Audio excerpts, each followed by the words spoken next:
Hello everyone.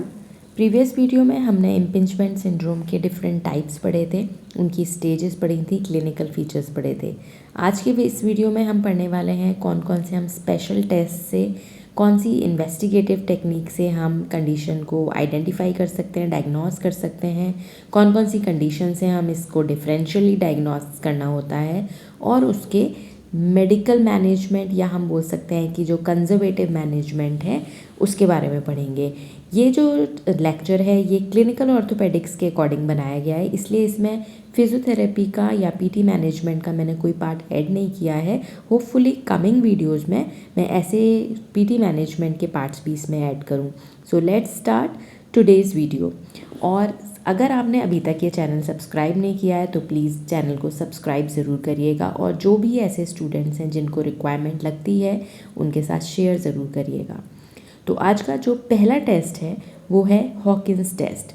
जो Hawkins test है उसको हम कैसे कराते हैं, देखो जो भी ये टेस्ट हैं वो हम पैसिवली ही करा रहे हैं, मतलब कि पेशेंट खुद से कोई मूवमेंट नहीं करा, जो थेरेपिस्ट हैं वो ही पेशेंट के मूवमेंट कराएंगे। और हम ये कोशिश कर रहे हैं, ये देखने की कोशिश कर रहे हैं कि ऐसा कौन सा मूवमेंट है, ऐसा कौन सा टेस्ट है जिसकी वजह से ये कंडीशन जो है हम सिम्टम्स को प्रोवोक कर रहे हैं और हम कंडीशन को पॉजिटिवली डायग्नोस कर पा रहे हैं।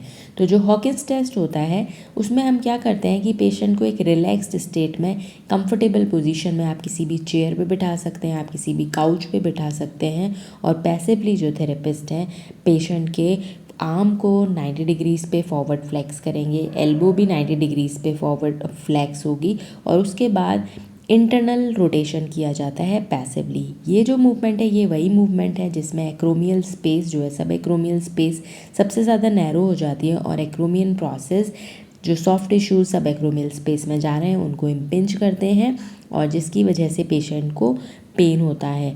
तो इस पोजीशन को आप देख सकते हो कि पेशेंट कंफर्टेबल पोजीशन में है, पैसिवली ही आर्म को फॉरवर्ड फ्लेक्स कराया है, एल्बो को 90 डिग्रीज पे फ्लेक्स कराया है, और उसके बाद शोल्डर को इंटरनली रोटेट कराया जा रहा है। जब ये इंटरनली रोटेट होगा तो पेशेंट को सबसे ज़्यादा पेन होगा अराउंड दी एक्रोमियन प्रोसेस। तो ये एक पॉजिटिव टेस्ट होगा हॉकिंस टेस्ट, या हम इसको हॉकिंस कैनेडी टेस्ट भी बोलते हैं। नेक्स्ट टेस्ट है वो है नीर साइन।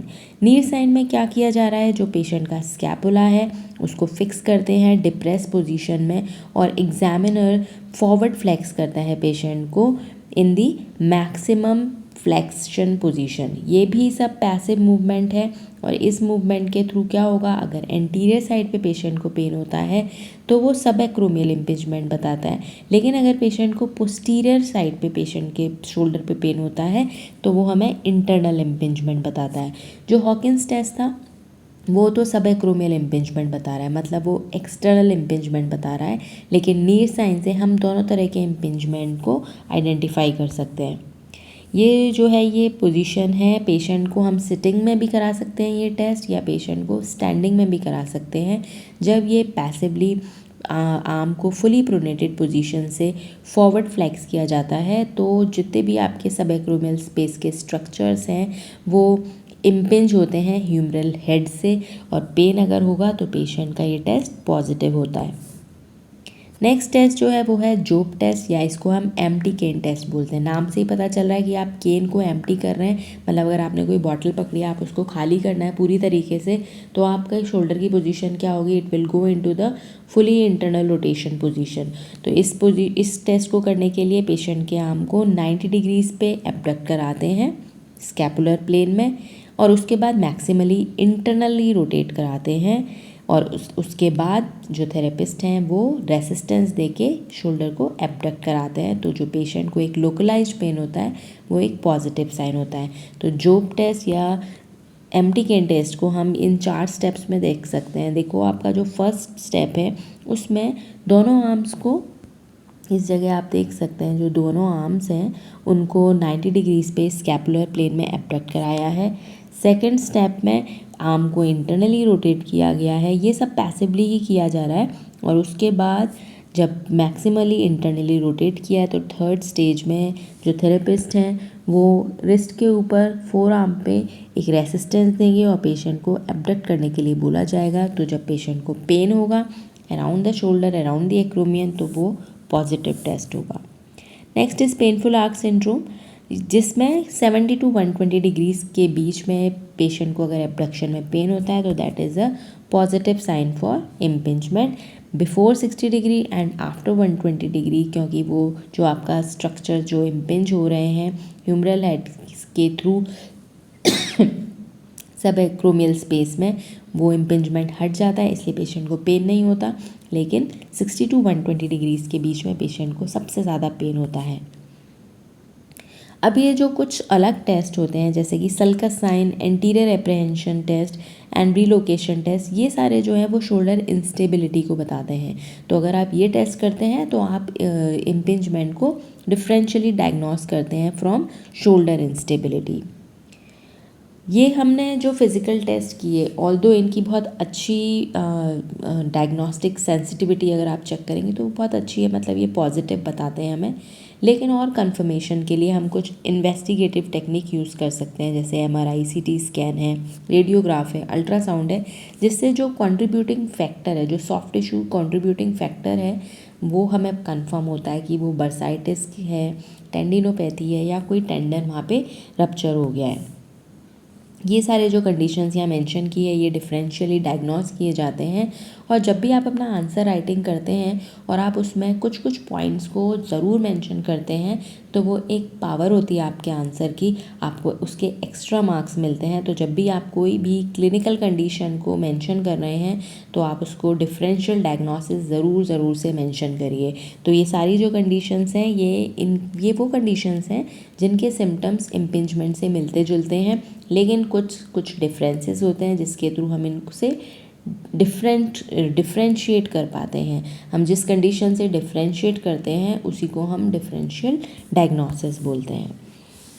ये जो इम्पिंजमेंट सिंड्रोम है, इसका प्रोग्नोसिस अच्छा है, मतलब 60% पेशेंट्स में खाली कंजर्वेटिव मैनेजमेंट के थ्रू ही अच्छे रिजल्ट्स मिल जाते हैं। ऑल्दो कंप्लीट क्योर होने में उसको 2 साल तक का समय लग जाता है। आप कुछ लोग ये बोलते हैं कि जब 2 साल में वो खुद से ठीक हो ही जाएगा तो हम ट्रीटमेंट क्यों कराएं, लेकिन वो ये नहीं समझ रहे कि ये जो ट्रीटमेंट है वो उनकी सफरिंग को कम कर रहा है, उनकी हीलिंग को प्रमोट कर रहा है, और वो फर्दर एग्रीवेट नहीं हो पा रही है कंडीशन, क्योंकि कई बार यही कंडीशंस इतनी सीवियर हो जाती हैं कि उनका मैनेजमेंट एक सर्जिकल के ऑप्शन के अलावा हमारे पास और कुछ बचता नहीं है।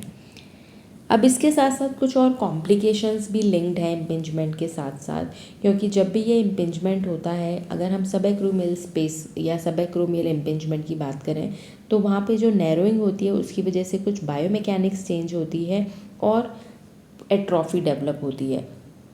और इसके साथ साथ कोई बाइसेपिटल टेंडोनाइटिस हो सकता है, टीयर हो सकता है, या एडेसिव कैप्सुलाइटिस या रोटेटर कफ टेंडोनाइटिस, ये सब इनसे लिंक्ड कॉम्प्लिकेशंस हैं।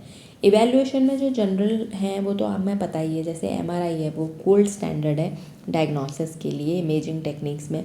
उसके साथ साथ आप अल्ट्रासाउंड स्कैन करवा सकते हैं, CT स्कैन करा सकते हैं। इसमें 2 और डायग्नोस्टिक टेक्निक्स हैं जो कि थोड़ा अलग हैं, जिसको आप अगर आपने आंसर में मेंशन करेंगे तो वो एक पावर होगी आपके आंसर की। जैसा उसमें एक फर्स्ट है CSA। तो CSA होता है क्रिटिकल शोल्डर एंगल। ये एंगल जो है 2 लाइंस के बीच में बनाते हैं, जिसमें पहली लाइन हम कहाँ से कहाँ ड्रॉ करते हैं, from the superior margin of the glenoid till the inferior edge of the glenoid, और दूसरी लाइन जो है वो इंफीरियर एज ऑफ ग्लेनॉइड से लेके एक्रोमियन तक ड्रॉ की जाती है, और उसके बीच में जो एंगल बनता है उसको हम क्रिटिकल शोल्डर एंगल बोलते हैं। ये आप इसमें एक्सरे में देख सकते हैं कि ये है CSA या क्रिटिकल शोल्डर एंगल। अगर ये 35 डिग्री से ज़्यादा है तो ये हमें बताता है कि यहाँ पे इम्पिंजमेंट है, और यहाँ पे लाइक्लीहुड क्या है कि रोटेटर कफ जो है वो कंट्रीब्यूटिंग कारण है इम्पिंजमेंट का, मतलब कि ये इंटरनल इम्पिंजमेंट को डायग्नोस करने में हेल्प करता है। जो नेक्स्ट है वो है AHD, जिसका फुल फॉर्म होता है एक्रोमियो ह्यूमरल डिस्टेंस। ये हमें डिटेक्ट करता है अगेन रोटेटर का पैथोलॉजीज़ और उनसे रिलेटेड डिफेक्ट को। और ये एंगल, ये जो डिस्टेंस है ये क्या है, ये इंफीरियर एज ऑफ एक्रोमियन से लेके ह्यूमरल हेड के बीच का डिस्टेंस है। ये आप इस एक्सरे में देख सकते हैं। तो जो नॉर्मल रेंज मेन में होती है वो 7 to 14 mm है, वहीं विमेन में ये 7 to 12 mm होती है। अगर ये AHD लो होता है, मतलब ये डिस्टेंस कम होता है, तो ये इंडिकेट करता है रोटेटर कफ पैथोलॉजी, मतलब कि रोटेटर कफ मसल जो हैं वो बीच में आ रही हैं, जिसकी वजह से ये जो डिस्टेंस है ये कम हो गया है और ये इम्पिंजमेंट को डायग्नोस करने में हेल्प करता है। बाकी जो हम प्लेन रेडियोग्राफ करते हैं उससे हम एक्रोमियन प्रोसेस की शेप को आइडेंटिफाई कर सकते हैं, वो हम पता लगा सकते हैं कि वो टाइप 1, टाइप 2 या टाइप 3 एक्रोमियन है, क्योंकि जो टाइप 3 है वो सबसे ज़्यादा का बड़ा कारण होता है इम्पिंजमेंट का, क्योंकि वहाँ पर जो आपका एक्रोमियन प्रोसेस है वो हुक्ड होता है, जिसकी वजह से सब एक्रोमियल स्पेस में सबसे ज़्यादा नैरोइंग होती है। अगर हम इसका मैनेजमेंट देखते हैं तो मैनेजमेंट में 3 चीज़ें हमें याद रखनी है: रेस्ट, आइसिंग एंड निसेट्स। तो रेस्ट देना है जो आपका अफेक्टेड शोल्डर है, क्योंकि जितना आप पेशेंट जो है अफेक्टेड साइड को मूव करेगा उतना ज़्यादा आप उन स्ट्रक्चर्स को इरिटेट कर रहे हैं और आप उसकी हीलिंग को डिले कर रहे हैं। आइसिंग जो है वो हम इन्फ्लेमेटरी चेंजेस को कंट्रोल करने के लिए दे सकते हैं, सराउंडिंग मसल के स्पाज़म को कम करने के लिए दे सकते हैं। उसके साथ साथ non steroidal anti inflammatory drugs दी जाती हैं। कई बार पेशेंट्स को कॉर्टिकोस्टेरॉइड्स के इंजेक्शंस भी दिए जाते हैं सब एक्रोमियल स्पेस में, जिसकी वजह से अगर एक्सटर्नल इम्पिंजमेंट है तो जो सिम्टम्स हैं पेशेंट्स के कंट्रोल में आ जाते हैं। तो this was all about clinical part of impingement syndrome. In 2 lectures में मैंने कोई भी फिजियोथेरेपी मैनेजमेंट को मेंशन नहीं किया है, क्योंकि यहाँ पे हम पीटी मैनेजमेंट नहीं डिस्कस कर रहे हैं। आगे आने वाले कुछ वीडियोस में मेरी कोशिश रहेगी कि मैं उसमें पीटी मैनेजमेंट का पार्ट भी ऐड कर सकूं। तो आई होप कि ये वीडियो के बाद, ये जो हमारे प्रीवियस वीडियो और इस वीडियो के बाद इम्पिंजमेंट सिंड्रोम थोड़ा आपको बेटर समझ आएगा। So keep learning, stay connected with us and thank you so much.